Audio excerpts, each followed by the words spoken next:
এই জীবন, দুনিয়ার জীবন সমাপ্ত করে যখন আমরা বারজাকি হায়াতে প্রবেশ করব, বারজাকি হায়াতের প্রথম স্টেপ হলো কবর, আখিরাতের প্রথম মঞ্জিল হলো কবর। সেই কবর দেশেও আমাদের জন্য দান সাদাকা ঢালের মতো হয়ে দাঁড়িয়ে যাবে। আল্লাহ রাসূল সাল্লাল্লাহু আলাইহি সাল্লাম বলেছেন, উকবা ইবনে আমিরের বর্ণনা, যে ইন্নাস সাদাকাতা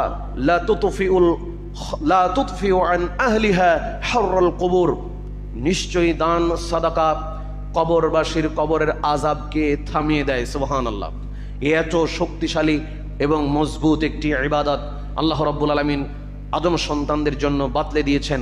সম্মানিত উপস্থিতি, কবরে উপকৃত হবেন। আরও আল্লাহ রাসূল সাল্লাল্লাহু আলাইহি সাল্লাম অন্যত্র বলেন, হাশরের ময়দানে উপকৃত হবেন, যেখানে কেউ কারো কাজে আসবে না, কেউ কারো সাহায্যকারী থাকবে না, কোনো সুপারিশকারী খুঁজে পাওয়া যাবে না। কঠিন বিভীষিকাময়, কঠিন করুণ পরিস্থিতিতে আপনার দানের